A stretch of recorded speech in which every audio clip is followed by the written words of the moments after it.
Oi pessoal, tudo bem? Eu sou a Verônica do canal Trago um Livro e hoje eu trago o livro de Sêneca, A Brevidade da Vida. Resumidamente, esse livro trata de questões atemporais, ou seja, da efemeridade da vida, da passagem do tempo. E quando eu digo atemporal, é que não se refere a um determinado período concreto do tempo, mas algo mais alargado, mas que transita por várias épocas e desemboca nos dias de hoje, continuando essas questões a nos rondar como espectros. Na verdade, são lições de vida, se é que se pode chamar dessa maneira.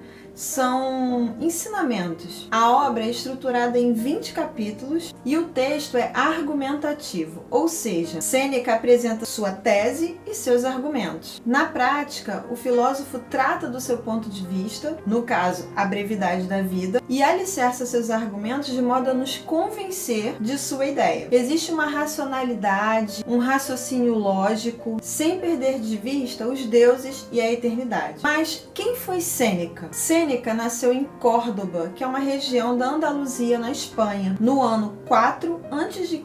Ele mudou com sua família para Roma e consta que em Roma ele recebeu seus primeiros ensinamentos de professores que seguiam a filosofia do estoicismo. Ele termina seus estudos, vai para o Egito por questões de saúde e fica lá mais ou menos até os seus 35 anos. Quando ele retorna a Roma, ele entra na vida pública. Sêneca foi acusado de adultério e foi exilado na ilha de Córcega. E há registros de que esse momento desse exílio foi o momento que ele se entrega à produção intelectual. Nesse momento, ele escreve Consolo para Minha Mãe Élvia, Sobre a Brevidade da Vida e outras obras. Em 49, ele retorna para Roma e ele é designado tutor de Nero, o futuro imperador. Na verdade, Nero assumiu com 17 anos. Com seus conselheiros, incluindo-se aí Sêneca, Nero controla-se. Mas conta-se que Nero entrou em conflito com a sua mãe e mandou matá-la. Para frente, Nero se entrega ao que a gente pode chamar de boemia e se desequilibra de vez. Sêneca então pede afastamento da vida pública e se entrega ao estudo filosófico. Conta-se que em 65, já da era cristã, descobriu-se uma conjuração contra Nero e que o nome de Sêneca estava no meio, como cabeça do movimento. Nero exige então que Sêneca se suicide, cortando os pulsos. E sua morte é descrita de maneira muito tranquila. Sêneca morre confortado por sua esposa e por seus amigos. Algumas das obras de Sêneca são Da Ira, da Providência, da Tranquilidade da Alma, da Brevidade da Vida, que é esta aqui que nós vamos falar hoje, da Consolação, da Clemência, dos Benefícios, das Questões Naturais, da Vida Feliz, do Ócio, as Cartas, as Tragédias, a Constância do Sábio, a Apoteose, entre outros. Acontece que antes de nós falarmos sobre a obra, a gente precisa entender o que é o estoicismo. De maneira geral, grosso modo, só para que a gente entenda por que Sêneca escreve um livro como este. A gente pode pensar que a morte de Alexandre III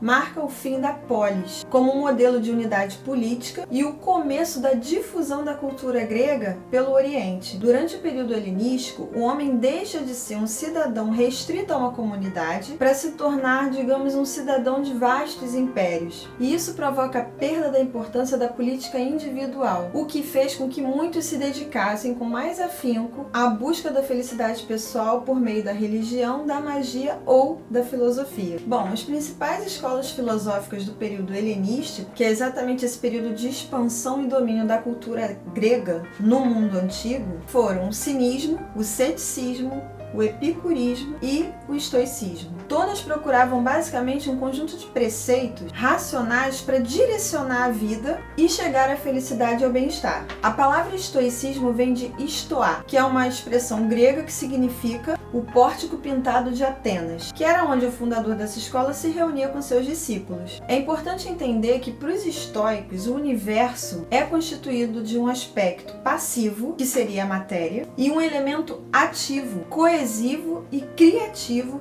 que permeia a alma de tudo que existe. E a alma humana é uma parcela desse elemento ativo e, portanto, parte desse todo. Bom, esse princípio ativo, visto como uma entidade suprema que cuida da humanidade, recebia diversos nomes, como Zeus, Éter, fogo criativo, destino, ordem, razão, etc. O universo é cíclico, dentro dessa ideia do estoicismo. Começa com o elemento ativo, depois são criados e organizados os 4 elementos: água, fogo, ar e terra. E finalmente, o fim chega com uma conflagração. A ética, por exemplo, é uma das contribuições estoicas mais conhecidas e consistia em viver de acordo com a natureza, conforme as leis gerais que aquele elemento ativo controla o universo. E aderindo à ordem do universo, o sábio consegue atingir a apatia ou a indiferença diante dos acontecimentos e chegar à felicidade, tornando-se semelhante ao princípio ativo que nós falamos no início, que permeia o universo. É engraçado porque o estoicismo conseguiu manter-se por muito tempo, talvez porque considerasse que a ética e as questões morais, ou seja, a arte de bem viver, eram mais importantes do que as questões teóricas. Uma das questões mais importantes do estoicismo é saber diferenciar as coisas que estão externas ou fora da nossa mente da experiência interna, ou nossas interpretações ou reações à experiência externa, ou seja, o que podemos controlar do que não podemos controlar. É importante também dizer que o estoicismo não defende a inação diante das coisas, ou seja, diante das injustiças, por exemplo, ou mesmo a aceitação passiva dos males, porque era necessário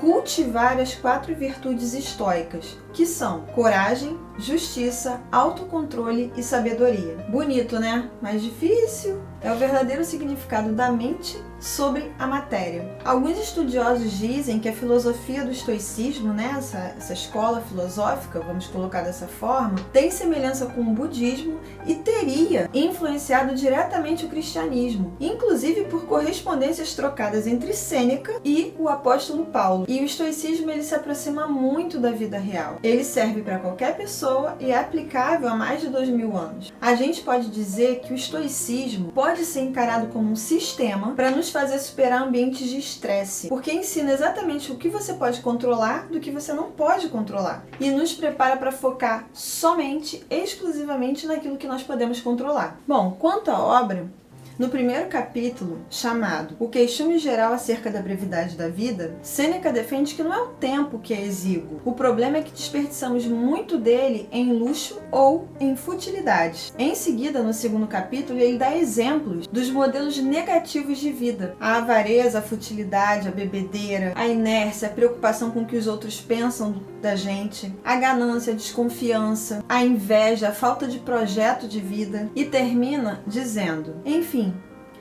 percorras a todos, desde os mais humildes aos mais poderosos.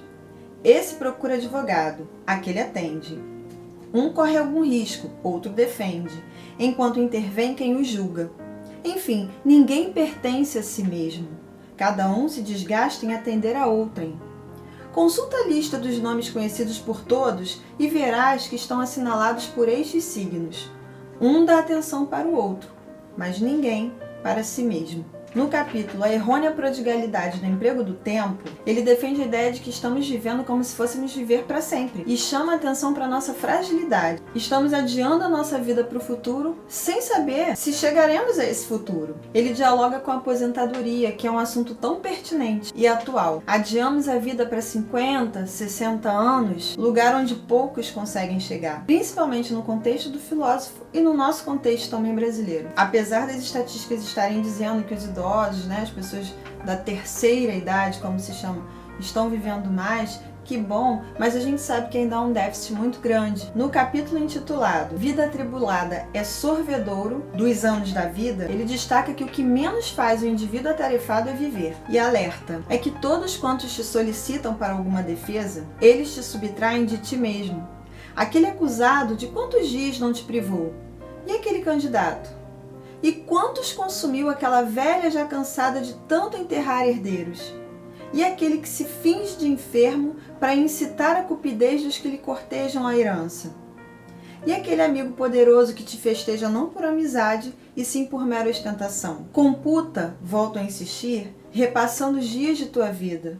Verás como são bem poucos os restantes que a ti foram deixados. Engraçado é que a história se repete. Às vezes pensamos que as angústias daquele tempo nunca seriam as nossas nos dias de hoje. Claro que Sêneca justifica sua tese, exemplifica sua tese com personagens do topo da hierarquia social, mas é perfeitamente aplicável a todos e a qualquer um. A ansiedade, por exemplo, que é um grande mal vivenciado por nós nos dias de hoje, aparece na obra como alerta. Enfim, todos apressam o ritmo da vida, mas enfastiados pelo presente, ficam incitados pela expectativa do futuro. E arremata com essa escrita que nos faz pensar em tudo, ou melhor, repensar. Por conseguinte, não digas que fulano viveu muito porque tem cabelos brancos e rugas. Ele não viveu muito, apenas durou bastante. Pensas, porventura, que navega muito aquele de quem uma violenta tempestade assalta o barco, deixando-o à deriva para um lado e para outro ao sabor de ventanias enfurecidas? Ele não navega muito, só balançou, e bastante. Quanto ao tempo, Sêneca destaca que ninguém valoriza, todos esbanjam o tempo. E alerta que ninguém restitui os anos, mas que apesar de estar ocupado, a vida avança. E lá no final, a morte se apresenta, estando nós disponíveis ou não para ela. Engraçado que no capítulo que ele destina sobre a fugacidade do tempo, ele chama poesia para explicar. Repara que o poeta não fala de melhor idade, mas de melhor dia. Para onde olhar? Até quando pensas viver? Tudo quando está por advir, assenta-se em terreno inseguro. Cuida de viver o já e o agora. Ouça como clama o maior dos poetas, inspirado por boca divina, canta neste verso salutar. O melhor da vida é o primeiro que escapa dos míseros mortais. Por que vacilas? Continua o poeta. Por que hesitas? Se não usares, ele foge. E mesmo se o ocupares, ele escapa. Assim deves entender que a celeridade do tempo deve ser conectada com a velocidade do emprego dele. Tens que beber a toda pressa nessa torrente rápida, já que ela não vai correr para sempre. E justamente sobre aquela tese que ele falou, que nós falamos há pouco, sobre a fugacidade do tempo, ele aponta que os indivíduos atarefados têm uma vida muito breve e ensina: o tempo presente é brevíssimo. Em razão disso, alguns até negaram sua existência. Ele está sempre em fluxo, sempre flui e precipita-se. Antes de chegar, já deixou de estar, sem admitir parada.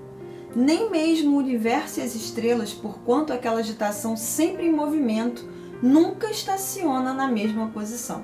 Em outras modalidades de perda de tempo, ele critica os que se dedicam ao que ele chama de estudos fúteis de literatura, já que esses nada produzem. E eu trago essa questão porque eu entendo pelo viés da utilidade e da futilidade que o estoicismo prega. É possível pensar o que se faz com a literatura quando o próprio Sêneca critica o fato de que entre os gregos havia a mania de averiguar, por exemplo, qual o número de remadores que Ulisses empregava, se a Ilíada foi escrita antes da Odisseia, se são do mesmo autor. E nesse viés de utilidade, podemos pensar na utilidade literária. Esse tipo de questão, segundo Sêneca, para o público, não é erudito, é enfadonho. E isso remete muito aos estudos literários de hoje em dia, ao desencanto, ao didatismo muitas vezes frio, aplicado muitas das vezes, principalmente nas escolas, que faz com que a gente chegue à fase adulta desgostando ou não entendendo para que serve a literatura. No capítulo 14, Sêneca trata dos ociosos. E ele diz que os únicos ociosos que vivem de verdade são os filósofos. E aí eu lembro do sociólogo italiano Domenico De Masi, não sei se é assim que pronuncia, com a obra O Ócio Criativo, que prega, grosso modo, que tão importante quanto o trabalho e o estudo é a desconexão com essas obrigações para que a gente possa pensar e, com isso, abrir as portas para a criatividade. Sobre a sabedoria, Sêneca diz: honrarias, monumentos, tudo que impõe os decretos e que fundamenta a laboriosa diligência, de repente, desmorona. Um longo lapso de tempo desmonta-se e esvai, porém nenhum dano pode ser causado àquele que se consagrou à sabedoria. E no capítulo chamado A Vida Presente Prepara Outra na Eternidade, Sêneca aconselha que a gente se recolha a ocupações mais tranquilas, seguras e altaneiras, e encaminha sua argumentação para uma síntese do que pode ser considerado vida, uma espécie de cálculo. Não resta dúvida. Miserável é a condição de vida dos atarefados. No entanto, ainda bem mais miserável é a daqueles que nem se consagram às ocupações próprias, que controlam o próprio sono pelo alheio, que caminham pelos passos dos outros, que dependem de ordem para as coisas mais espontâneas deste mundo, a saber, amar ou odiar. Todos esses indivíduos, se querem saber quão breve é a vida, tratem então de medir a parcela de vida que lhes sobrou para uso pessoal. E Sêneca finaliza respondendo a questão de que não há satisfação em se morrer atarefado. E não adianta aposentadoria se as atribulações ofereceram para a gente uma vida vazia e sem benefícios para a alma. Não adianta preparar para depois da morte grandiosos mausoléus, monumentos e solenes enterros. Para Sêneca, esse ritual, para os que não entenderam o que é viver, deveria ser tão breve como foi a vida deles, à luz de velas e tochas, como enterro de crianças. Bom, pessoal, espero que vocês tenham gostado da obra, A Brevidade da Vida, dessa sugestão de leitura. Bom, claro que eu não li, não tratei do livro todo, tratei de algumas partes, destaquei algumas coisas só para chamar a atenção de vocês e para incentivar a leitura. Esse livro é um livro pequeno, é um livro que não é um livro muito grande. Vocês estão percebendo que é filosofia, é Sêneca, mas é perfeitamente tranquila a leitura. É possível ler o livro tranquilamente, então não é necessário um conhecimento, que muitas das vezes a gente cria essa imagem de que para ler um livro de um filósofo, nossa, não vou conseguir, deve ser muito difícil. Não é difícil. E é um tipo de livro que traz muito ensinamento. Claro que a gente adoraria aplicar muitas das coisas que estão aqui na nossa vida hoje em dia, na nossa vida prática, no nosso dia a dia, no nosso cotidiano. E a gente sabe que não é possível, mas é bom a gente pensar sobre, é bom às vezes a gente remodelar a nossa vida, e fica essa dica, porque são ensinamentos que são atemporais, como eu disse no início do vídeo, atravessam os tempos e chegam até nós hoje, e faz sentido pra gente, faz sentido nesse mundo onde a gente nunca tem tempo. O dia acaba e a gente não consegue fazer muitas tarefas que nós pretendíamos. Então fica essa dica de leitura para a gente poder filosofar um pouquinho. E espero que vocês tenham gostado. Deixe aqui no comentário se vocês gostaram. Não esqueçam de curtir o vídeo, não esqueçam de compartilhar nos grupos de vocês, grupos de família, e inscrever-se no canal. Vocês já leram A Brevidade da Vida? Se vocês leram ou leram qualquer outra obra de Sêneca, deixa aqui embaixo nos comentários que eu vou gostar muito de ler, tá bom? Um grande beijo, até o próximo vídeo. Tchau, tchau!